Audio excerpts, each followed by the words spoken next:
Hi there, Grant from Penguin Motors here. Coming to you from the workshop with a lot of rain outside, so hopefully you can hear me over the rain. Yeah, bit of an unexpected video because I was busy dining on something when we had a technical malfunction with the dyno, so that put paid to that. So I thought, well, rather than waste of time, I'll take a look at the Harris Pinto. First, a disclaimer. We cannot speak to the original engine builder or the original owner of the engine. We cannot know the build brief, budget, intended use or history of this engine. Whatever we find inside this engine may not have any bearing on any other Harris/HPE engine. Really, I wanted to do this in a workshop, in my other workshop, but the weather's that filthy outside. I'm not going to risk moving the engine in the rain and whatever. So here we go in the workshop, one Harris Pinto. Right, from the outside, what do we know? Well, 50 DC OSPs,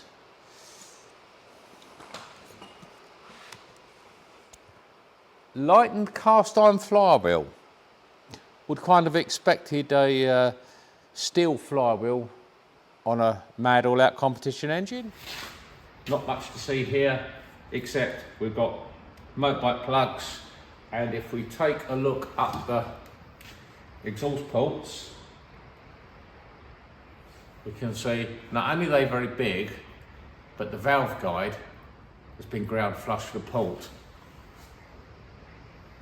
There is a bronze guide in there, but it's been ground right away, so that suggests that someone was actually trying pretty hard, but not something I'd normally use on a road engine. If we spin it around to the front, it looks pretty conventional, except that when it came in, it had a power grip system, and I swapped it for a normal pulley, just for dynoing purposes.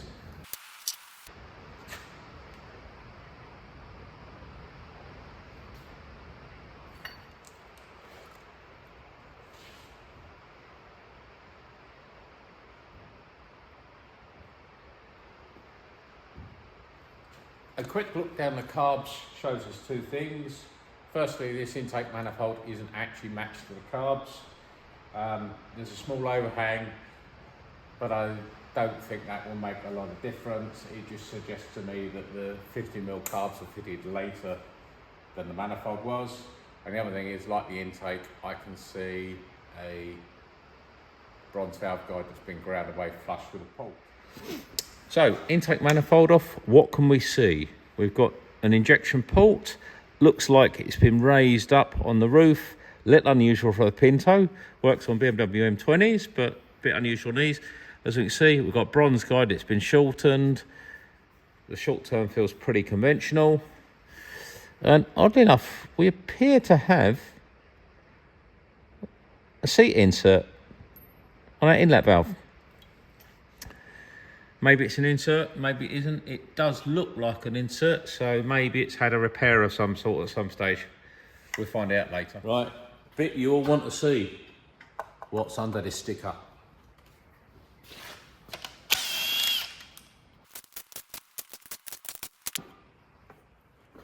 Hey, presto, there's a camshaft. So, what do I see? Alloy retainers. Now, they're alloy, but they've either been machined or worn away. And judging by the rough edge there and shrouds there, this may have had a cam change or something from original. I don't know. There's certainly some wear there that I wouldn't expect, and much to my surprise, we only have single valve springs. This one, the stem seal has come up, which suggests to me they're Kent ones. We've got ARP studs.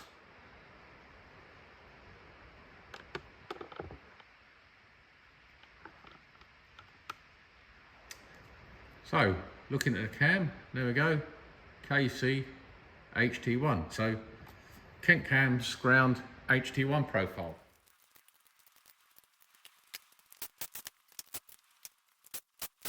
Right, now before I lift this head, I'm going to make a bit of a prediction. And I don't normally do predictions, but judging by some of the last runs I did, where at one point the breather hose came off and the volume of oil and gunk chucked out of the breather, I would say what we've got in here are cast pistons with broken ringlands.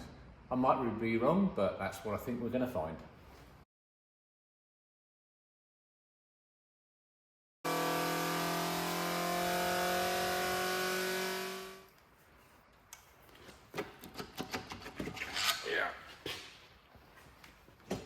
We've got some pistons with some lovely valve cutouts in them.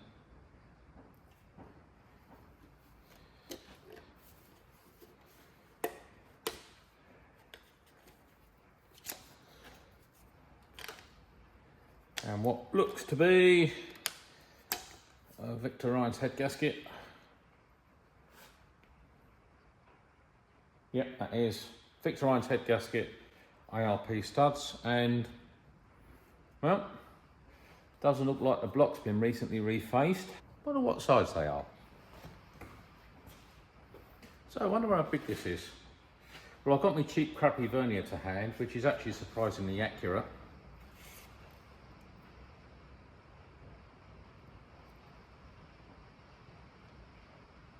And that says 92.8. So,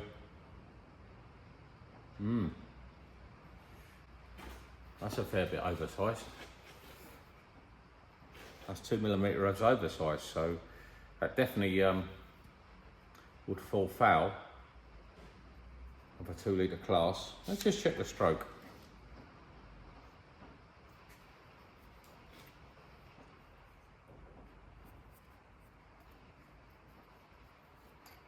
Pistons are slightly proud of the bore at TDC.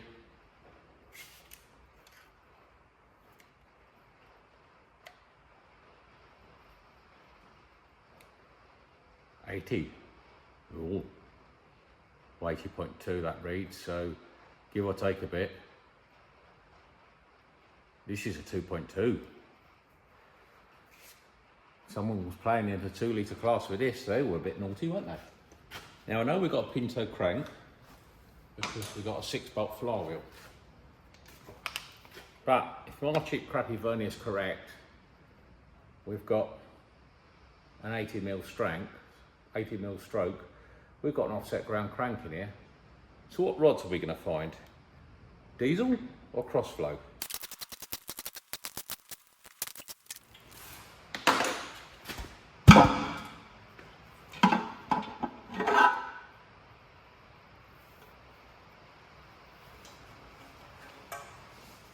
They're acrylite forged pistons.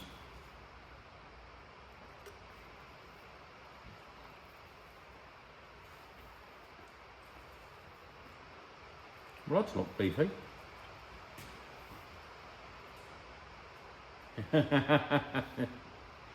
Pickup's got a dent in it. Clear the big end.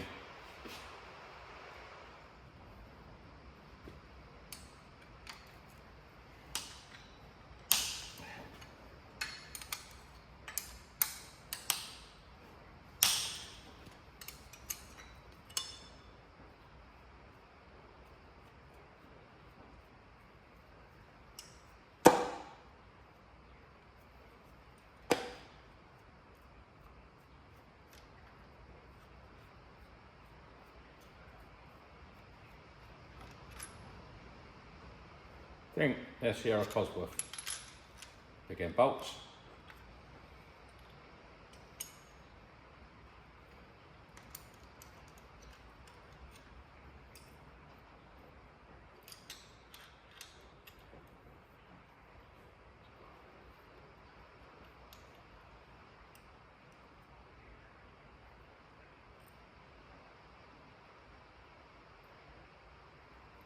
Big end shell, standard size. Again, leading me to believe it's probably 1600 diesel rod.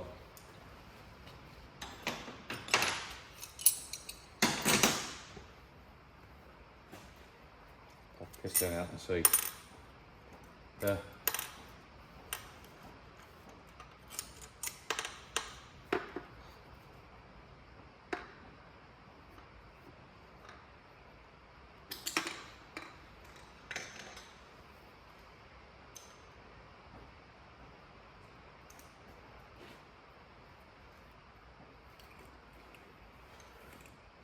and the camera can pick that up, but the rod's taken quite a beating.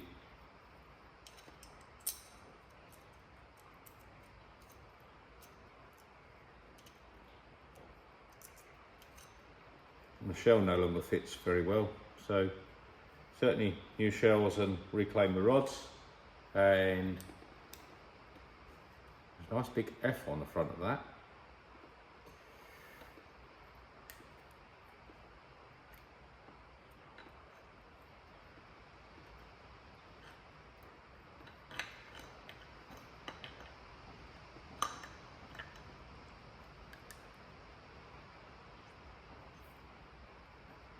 Nicely polished beams. Let's look at the pin diameter.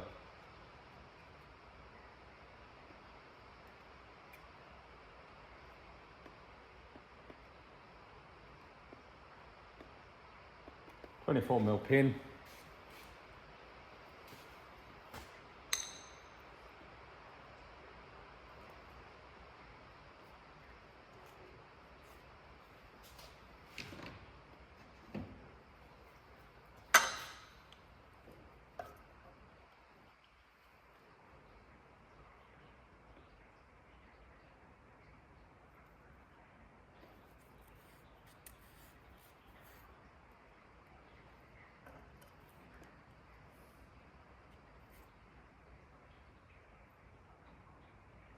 The rod's obviously from a different batch of this.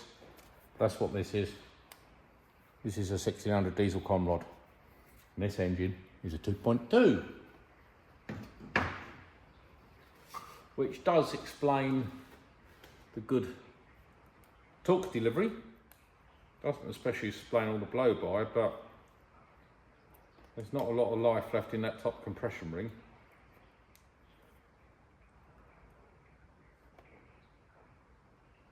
Fair bit of scuffing around the top.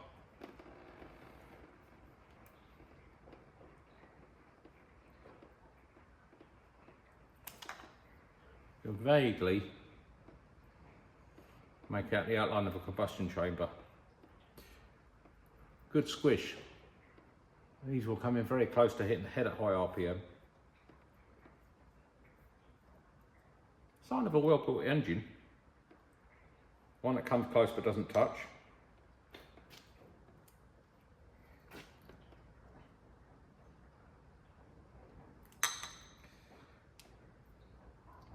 Bit like scuffing on all the pistons.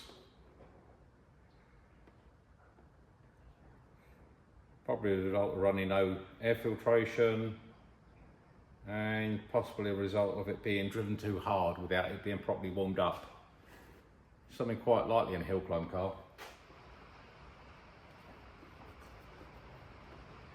We've got some nasty staining and some funny lines in there.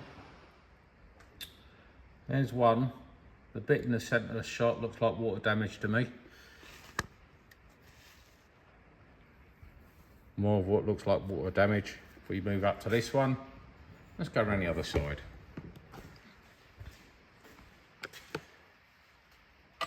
There we have some more ugliness.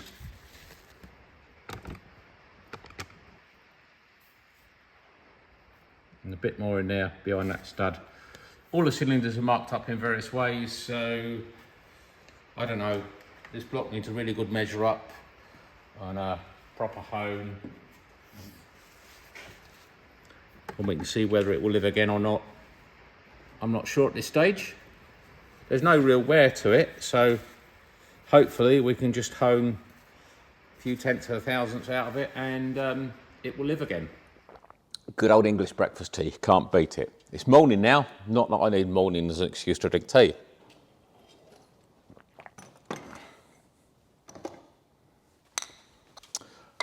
So what do we know about the bottom end? Well, Ron, if it was Ron who built this, could have been built reading my thread on Turbo Sport that I did all these years ago when I built a 2.2 Pinto. That's now harassing the streets and racetracks of Canada, I believe. 93mm bore, offset ground crank, diesel rods, makes 2174cc. So not a, we call it a 2.2. It's not a massive increase in size over a 2.1, but I found that stroking them gives a helpful torque increase.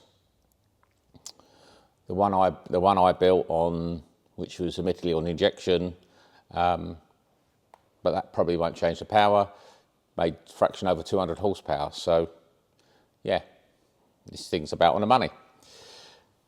As we concluded the other day, the top compression ring's tired. That's either because it's just old and tired, or possibly it's been too hot. The piston, 93mm bore acrylite. I even recognise the part number off it. It's got the pin very close to the oil rail, and originally it would have had a much thicker crown, and it's simply been machined down to suit the compression height needed. So nice big valve cutouts in it, bigger than an HT1 needs, so maybe it had a more radical cam at some point. The only departure from the build I did was that we've got polished beams on the rods, and someone's milled a slot in the underside of the piston crown, presumably to lighten it. So what I'm going to have to do is take the rod off and check that thickness in the middle, because that will tell me how much I can take off the top of the crown. We can't reduce the crown thickness in the middle to more than about 5mm. If we do, so yeah, depending how thick that is there, depends whether when I lower the compression, which I'm going to need to, I either machine the piston, open the chamber up, which has very little effect, or install a thicker hermetic head gasket. They're all possibilities. Talking to head gaskets, yep. Victor Rhines and ARP studs. The block face wants a reface, and also over time the stud holes the block tends to elongate, so to help clamp properly, we want to face it anyway. What I now want to do, I'm going to give the bores a quick rub up with a ball hone, as well as checking for ovality, just to see if this will go again as it is, or we've got to think about liners, new blocks, blah, blah, blah. So let's get some measuring tools. Bore mercer out here, and we can't actually measure the bore size as such with it, but we can put it in, zero it, and then move it down the bore, and we can tell the difference between the bore size at the top and the bottom.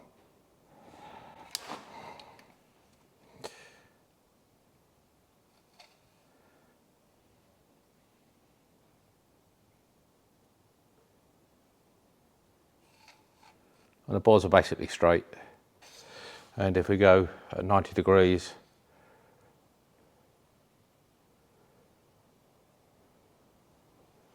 we can check for ovality. This one's about 1.5 thou out of round.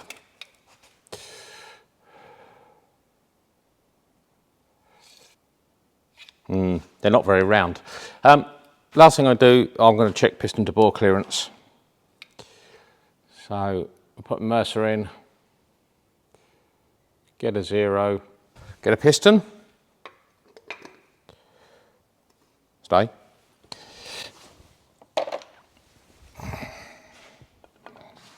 And a micrometer.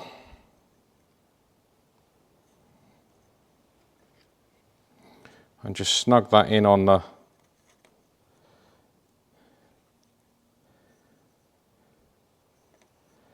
snug the mic in on the piston skirt.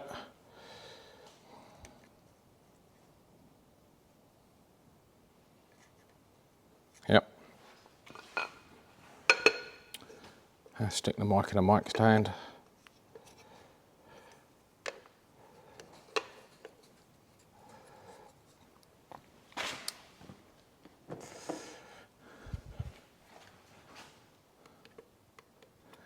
And now we put the Mercer in there and we can read the difference between the piston